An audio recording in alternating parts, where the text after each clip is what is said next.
इसको इस्तेमाल करके दिल्ली के हर काम को रोका गया। एक तरह से मेरे दोनों हाथ बांध दिए गए पीछे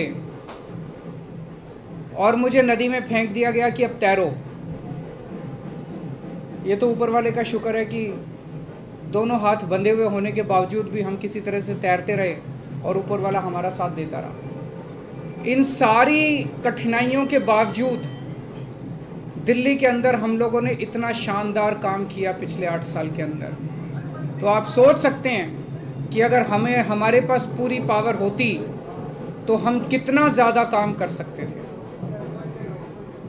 आज हम सुप्रीम कोर्ट के जस्टिस चंद्रचूड़ के जो और चारों जजेस हैं उस बेंच में, संविधान पीठ में, उन सब के तहे दिल से शुक्रिया अदा करते हैं कि उन्होंने हमारे साथ न्याय किया। मैं दिल्ली की जनता को केवल नहीं देना चाहता, बधाई देना चाहता हूं और उनका शुक्रिया करना चाहता हूं कि जो इतना लंबा संघर्ष था, उस संघर्ष में दिल्ली की जनता ने मेरा साथ दिया। दिल्ली की जनता के साथ के बिना मैं कुछ नहीं कर सकता था। आज जो ये इतनी बड़ी जीत हुई है, ये उन्हीं के आशीर्वाद, दिल्ली की जनता के आशीर्वाद और उनके साथ का, उनके सहयोग का नतीजा है। कदम कदम पे उन्होंने मेरा साथ दिया दिल्ली की जनता ने। अब हमें एक बहुत बड़ा मौका मिला है। दिल्ली का काम जो है अब ये 10 गुना स्पीड से होगा आज के आदेश के बाद। बहुत बड़े बड़े काम होंगे अब दिल्ली के अंदर जो सोच भी नहीं सकते। सबसे इम्पोर्टेंट है हमें एक ऐसा प्रशासन देना है दिल्ली के लोगों को जो कि रेस्पॉन्सिव हो, जो कि जनता की ज़रूरतों के प्रति सिंपैथेटिक हो, कंपैशनेट हो। तो अगले कुछ दिनों के अंदर आप देखेंगे बहुत बड़ा प्रशासनिक फेरबदल होगा। कई सारे ऑफिसर्स को, कर्मचारियों को ट्रांसफ़र किया जाएगा इस आधार पे कि उन्होंने अभी तक कैसा काम किया। कुछ ऐसे ऑफिसर्स हैं, कुछ ऐसे कर्मचारी हैं जिन्होंने पिछले कुछ महीनों में, 1-1.5 साल में दिल्ली की जनता के काम रोके।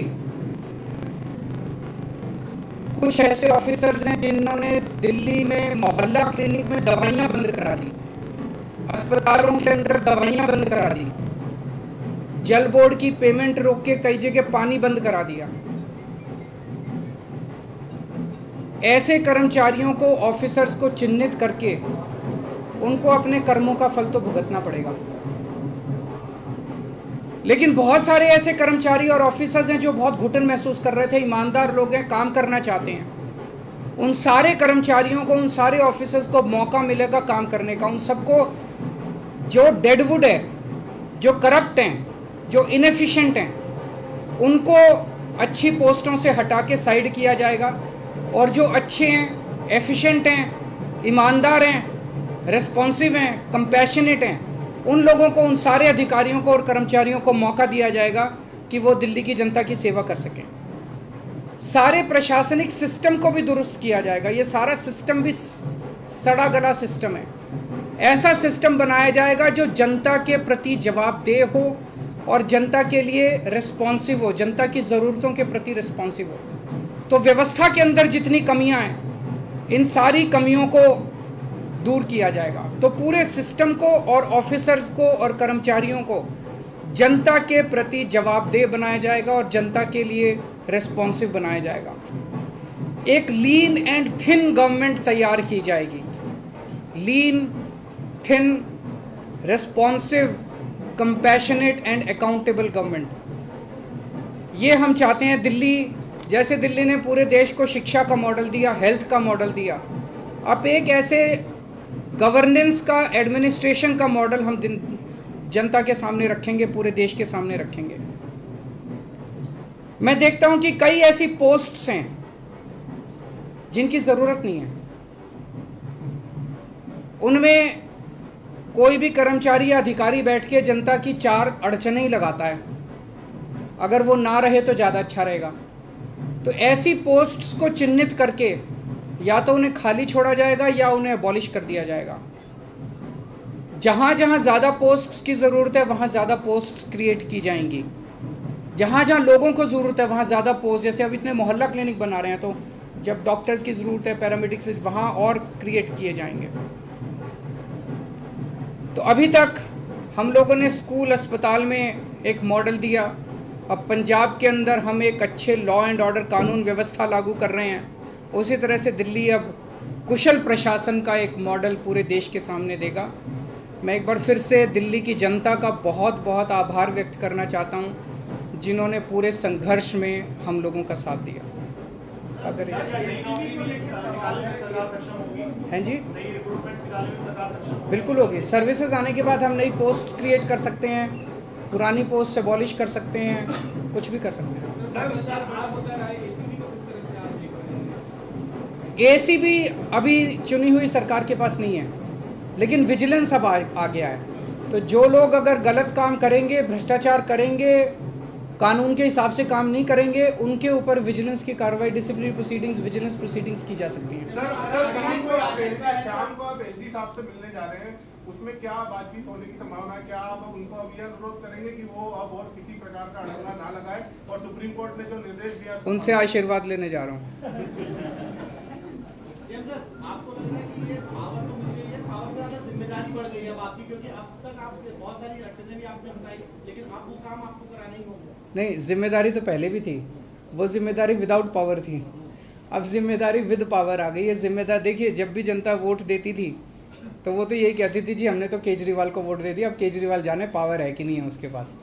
जनता को कि बेचारों को क्या पता टीबीआर क्या होता है, आर्टिकल 239AA4 क्या होता है, उनको क्या पता बेचारों को। जनता तो वोट दे देती है, लेकिन हमारे पास पहले उन जिम्मेदारियों को पूरा करने की पावर नहीं थी, शक्ति नहीं थी। अब शक्ति दे दी है सुप्रीम कोर्ट ने हमें। पहले जो आपके काम है, अगर आप याद दिलाना चाहें, कौन सी ऐसी फाइल है जो अटकी हुई है और कौन से ऐसे काम है जो आप करना चाहेंगे तुरंत? ऐसे बहुत सारे काम हैं जो पिछले कई सालों में अटके। पिछले एक साल के अंदर तो आपने देखा कि किस तरह से पिछले साल लास्ट के महीने नवंबर तक आते आते मोहल्ला क्लिनिक के अंदर लैब टेस्ट्स बंद हो गए थे, दवाइयाँ बंद हो गई थी। जल बोर्ड जो है, बजट असेंबली ने बजट पास कर दिया, लेकिन कुछ ऑफिसर जो हैं वो बजट रिलीज़ नहीं कर रहे थे। हर डिपार्टमेंट का गला घोंट दिया गया था अफसरों को के ज़रिए, वो अब बंद हो जाएगा। अब जितने जो असेंबली के अंदर हम बजट प्रेजेंट करते हैं और जो जनता की बात रखते हैं, वो सारी चीज़ें अब हम कर पाएंगे।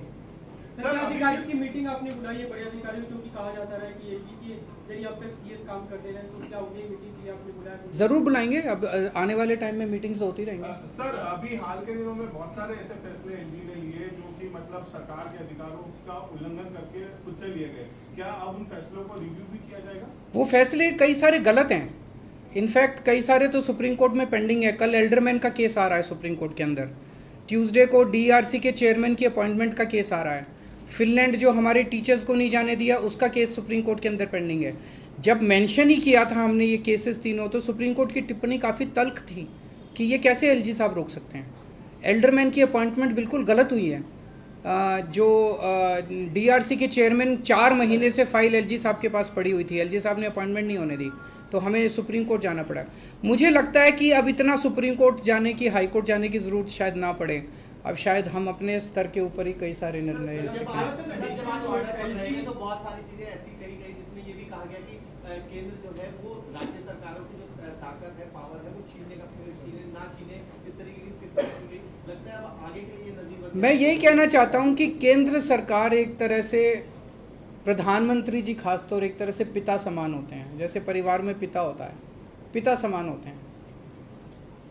पिता की जिम्मेदारी होती है कि सारे बच्चों को अच्छे से उनका पालन पोषण करें। अगर दिल्ली में आम आदमी पार्टी की सरकार है तो वो हमारे भी प्रधानमंत्री हैं, हम भी उन्हीं की तरफ देखते हैं। चाहे बीजेपी की किसी राज्य में सरकार है, किसी में कांग्रेस की सरकार है, किसी में आम आदमी पार्टी की सरकार है, वो सारे के सारे प्रधानमंत्री को एक तरह से पिता समान देखते हैं कि भाई ये अब कोई मुसीबत आएगी तो हमारी मदद करेंगे। लेकिन अगर जैसे ये 23 मई 2015 को आदेश पारित करके दिल्ली सरकार की पावर छीन ली गई, 8 साल तक हमें बिना पावर के काम करना पड़ा, काम रुक गया, किसका फायदा हुआ? आज सुप्रीम कोर्ट ने साबित कर दिया कि ये गलत था, ये ऑर्डर बिल्कुल गैर संवैधानिक ऑर्डर था। जितनी सख्त लैंग्वेज के अंदर सुप्रीम कोर्ट ने बोला है, उससे ये साफ जाहिर है कि ये ऑर्डर केंद्र सरकार का बिल्कुल गलत था। तो इतना गलत ऑर्डर उन्होंने पास किया, तो उसका मतलब तो यही था कि आम आदमी पार्टी की दिल्ली की सरकार को फेल करना उसका मकसद था। और तो कोई मकसद नहीं था। देश का तो भला नहीं हुआ, दिल्ली का तो भला नहीं हुआ, केवल और केवल लोगों का नुकसान हुआ। ये नहीं करना चाहिए। चुनाव में लड़ते हैं, राजनीति कर लो, चुनाव में एक दूसरे को जो बोलना है बोल लो, लेकिन चुनाव खत्म होने के बाद चाहे कोई बीजेपी की सरकार है, चाहे कांग्रेस की सरकार है, आम आदमी पार्टी की, हम सबको मिलकर काम करना चाहिए। वो देखेंगे, अभी तो ऑर्डर है।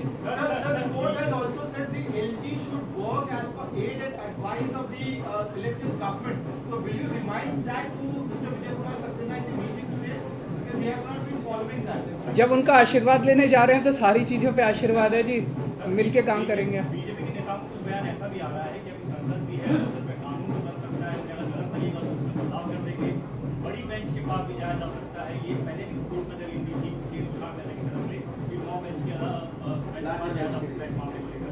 क्या मेरे ख्याल से अब लार्जर बेंच नहीं, आज उन्होंने क्लियर कर दिया। 5 जज बेंच को अगर रेफर करना होता तो वो आज ही कर देते, तो लार्जर बेंच का ऑप्शन नहीं है। मेरी अब उनसे यही निवेदन है, यार अब हमें काम करने दो, इतना टाइम तो खराब कर दिया।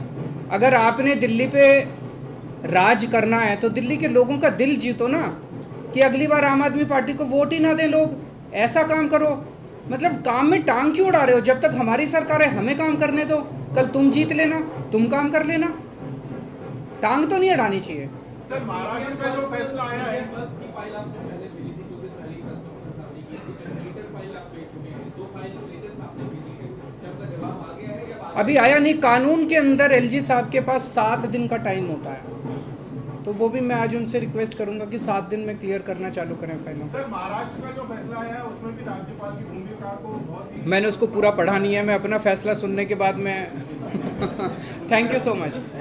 अपने शहर, अपने प्रदेश की ताज़ा खबरों के लिए लाइक करें, शेयर करें, सब्सक्राइब करें और हाँ, बेल आइकन दबाना ना भूलें, क्योंकि खबर हमारी, फैसला जनतंत्र का।